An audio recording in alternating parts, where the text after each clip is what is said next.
Good morning, students. Let's start sum number 4 today. In this sum,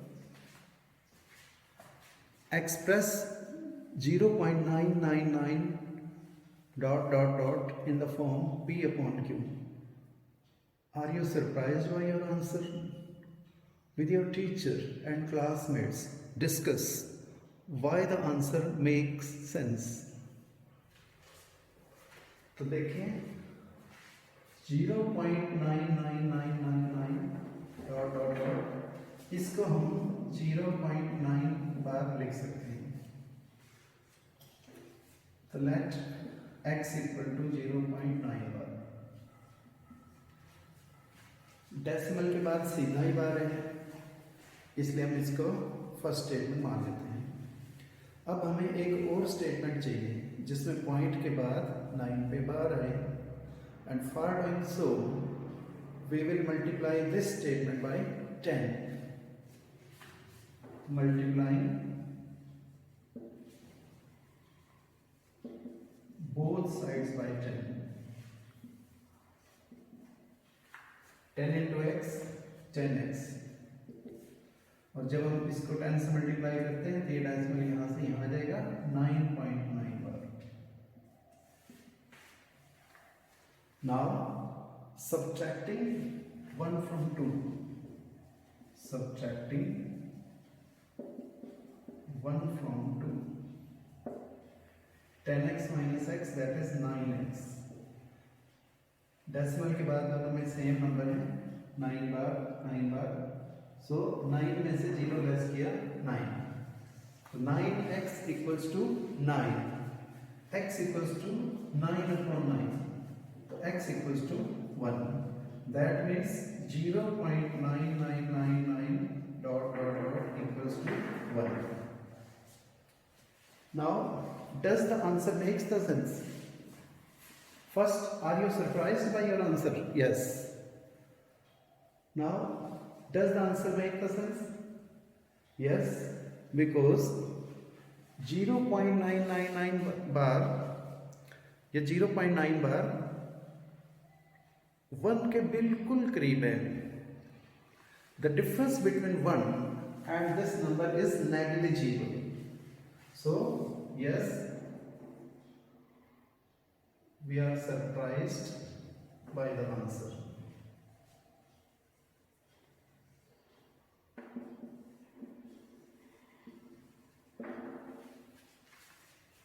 And why the answer makes the sense? This number 0.999999 is very close to 1. Actually, the difference is negligible. The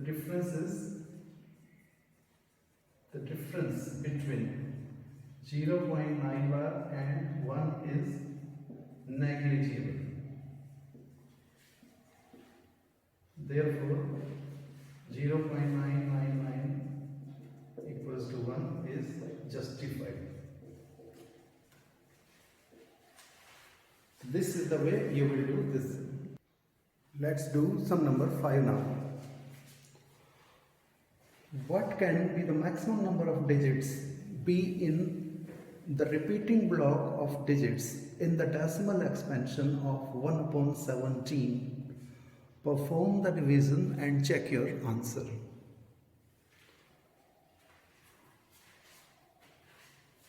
हमें 1 को 17 से divide करना है और बताना है maximum number of repeating block कितना होगा। तो 1 upon 17, prime factorization of denominator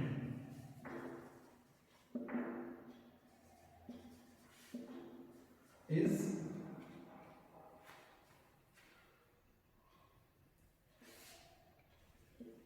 not in the form of 2 raised to power m, 5 raised to power n।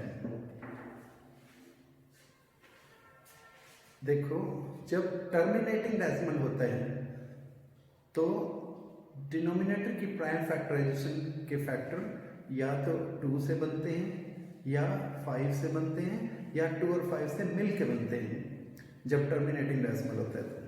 तो इसमें हम देखते हैं 1/17। तो 17 एक प्राइम नंबर है, तो इसकी प्राइम फैक्टराइजेशन सिर्फ 17 से ही बनेगी।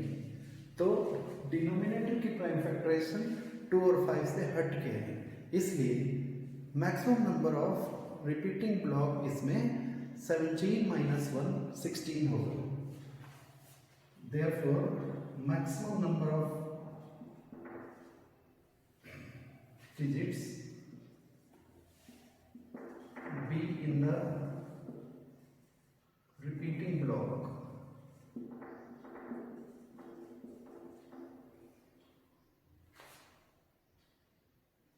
can be 17 - 1, that is 16। तो ज़्यादा से ज़्यादा इसमें 16 के बाद रिपीटेशन होएगी। तो let's check the answer. When we divide 1/17, this comes out and here is the process. हमने 1 से स्टार्ट किया था और यहाँ पर आके 1 वापस आ गया। तो हम देखते हैं ये 16 डिजिट के बाद रिपीटेशन हुई। तो now we have checked that when we divide 1/17, the repeating block has 16 digits. Let's do sum number 6. In this sum, look several examples of rational numbers in the form of p by q, where q is not equal to 0, and where p and q are integers with no common factor other than 1. And having terminating decimal representations. Can you guess what property Q must satisfy? तो हमने सम number 1 किया था, उसमें हमारे को terminating decimals ढूंढने थे। तो आपने डिवीज़न करके देखा था कि कौन कौन से नंबर टर्मिनेटिंग डेसिमल वाले हैं, कौन कौन से रैशनल नंबर टर्मिनेटिंग डेसिमल वाले हैं और कौन कौन से rational numbers non terminating repeating decimal वाले हैं। तो हमने उस सम नंबर 1 में पार्ट नंबर 1, पार्ट नंबर 3 और पार्ट नंबर 6, ये 3 टर्मिनेटिंग डेसिमल वाले हमारे पास रैशनल नंबर थे। These rational numbers were having terminating decimals. तो हम इन्हीं की फैक्टराइजेशन करके देख लेते हैं, इससे हमें आइडिया लग जाएगा इस सम का आंसर का। पहले हम इसकी स्टैंडर्ड फॉर्म बनाते हैं। 4 से कटिंग हो जाएगी, 4 × 9 = 36, 4 × 25 = 100। स्टैंडर्ड फॉर्म में लेके आइए, 4 से दोनों की कटिंग कर दी। अब और कटिंग नहीं हो सकती। 25 को हम लिख सकते हैं 5⁻²। 4 and 1/8, ये भी हमारा टर्मिनेटिंग डेसिमल था क्वेश्चन नंबर 1 में। तो 4 and 1/8 इज 33/8। इन दोनों की भी कटिंग नहीं हो सकती, ये स्टैंडर्ड फॉर्म है। तो ऊपर तो हो गया हमारे पास 33, नीचे हो गया 8, दैट मींस 2⁻3। 329/400, ये भी टर्मिनेटिंग डेसिमल था, इनकी भी कटिंग नहीं हो सकती। तो 400 की अगर हम प्राइम फैक्टराइजेशन करेंगे तो ये बन जाएगा 2⁴ 16 और 5⁻², 25। 16 25 या 400। तो नीचे डिनोमिनेटर की प्राइम फैक्टराइजेशन बन जाएगी 2⁴ × 5⁻²। तो जब भी आप किसी भी ऐसे रैशनल नंबर के डिनोमिनेटर की प्राइम फैक्टराइजेशन करेंगे जो टर्मिनेटिंग डेसिमल वाला है, तो आप देखेंगे उसकी प्राइम फैक्टराइजेशन, सिर्फ क्यू की प्राइम फैक्टराइजेशन की बात कर रहा हूं मैं, नीचे वाले नंबर की प्राइम फैक्टराइजेशन या तो सिर्फ 2 से बनेगी या 5 से या 2 और 5 से मिलके बनेगी। तो what I mean to say is the prime factorization of Q will either consist the factor 2 or 5 or 2 and 5 both। तो हम कह सकते हैं the prime factorization of q, the prime factorization of q will be in the form of 2⁻m अगर आपको ये बात समझ में नहीं आई है तो इसका ये मतलब है कि प्राइम फैक्टराइजेशन या तो सिर्फ 2 से बनेगी या सिर्फ 5 से बनेगी या 2 और 5 से मिल के बनेगी। 2 raised to power m into 5 raised to power n means either the prime factorization will consist the factor 2 or 5 or 2 and 5 both। अगर कोई और नंबर बीच में आ गया प्राइम फैक्टराइजेशन में 2 और 5 के अलावा तो वो हमेशा नॉन टर्मिनेटिंग रिपीटिंग डेसिमल होगा। Thank you. Let's do some number 7। Write 3 numbers whose decimal expansions are non-terminating, non-recurring। हमारे को 3 नंबर ऐसे बताने हैं जो नॉन टर्मिनेटिंग नॉन रिपीटिंग है, तो इनको आप नॉन टर्मिनेटिंग नॉन रैकरिंग भी कह सकते हैं। दैट मीन्स हमें इर्रेशनल नंबर्स बताने हैं, तो we have to tell 3 irrational numbers. तो the first number 0.12, 122, 122 etcetera etcetera. 3 dots लगाने बहुत जरूरी है आपको। 0.45, 455, 455 etcetera etcetera etcetera. 0.79, 799, 799 dot dot dot। So this is the way you can form non-terminating, non-recurring numbers. Let's do some number 8. Find 3 different irrational numbers between the rational numbers 5/7 and 9/11। 5/7 और 9/11 के बीच हमारे को 3 irrational number निकालने हैं। तो सबसे पहले हम इनकी डेसिमल रिप्रेजेंटेशन निकालेंगे। तो पहले हम 5 को 7 से डिवाइड करते हैं।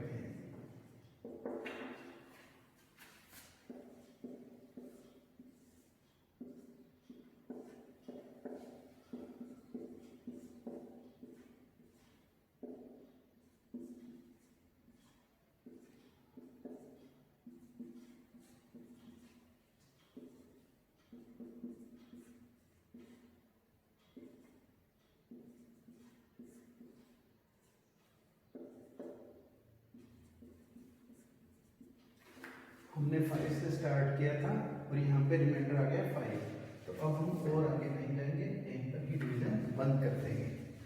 तो इट इज 0.714285।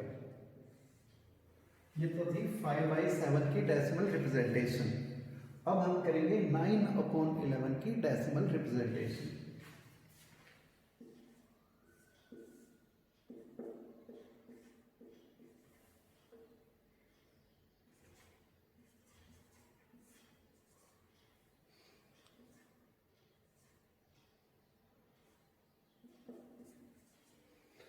तो हमने 9 से स्टार्ट किया था और ये हमारा रिमाइंडर आ गया है 9। तो अब हम और आगे डिवीजन नहीं करेंगे, यहीं पे ही रोक देंगे।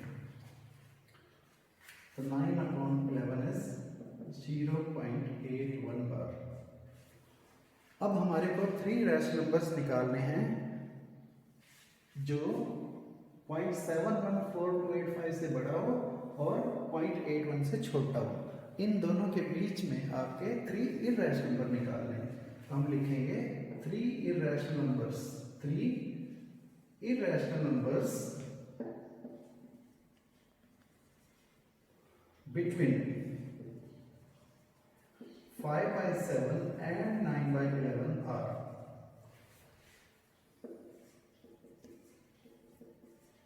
इससे बड़ा इससे छोटा, तो 0.72, 722, 722 etcetera etcetera. One more number 0.78, 788, 788 etcetera etcetera. इससे छोटा 0.80, 800, 8000 etcetera etcetera. These are 3 irrational numbers between 5/7 and 9/11. Let's do the last sum of this exercise. Sum number 9. Classify the following numbers as rational or irrational। In numbers को rational और irrational के रूप में आपको classify करना है। तो आइए देखते हैं। √23 square of 4 is 16 and square of 5 is 25. तो √16 रैशनल है, √25 रैशनल है। √23 16 और 25 के बीच में आ गया, इसलिए ये irrational.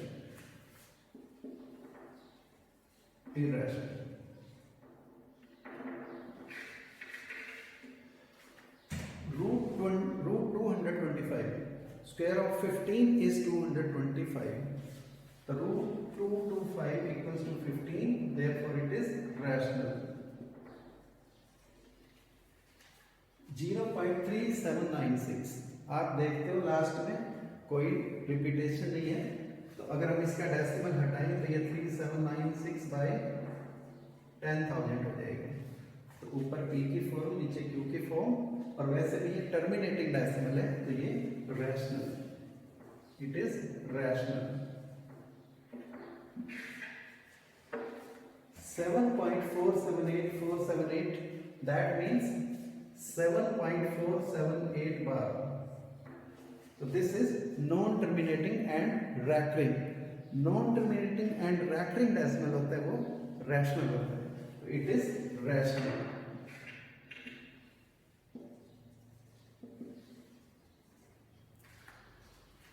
One point 1 0 1 0 0 1 0 0 1 4 times 0 1 and so on. Non-terminating, non-repeating, तो it is irrational.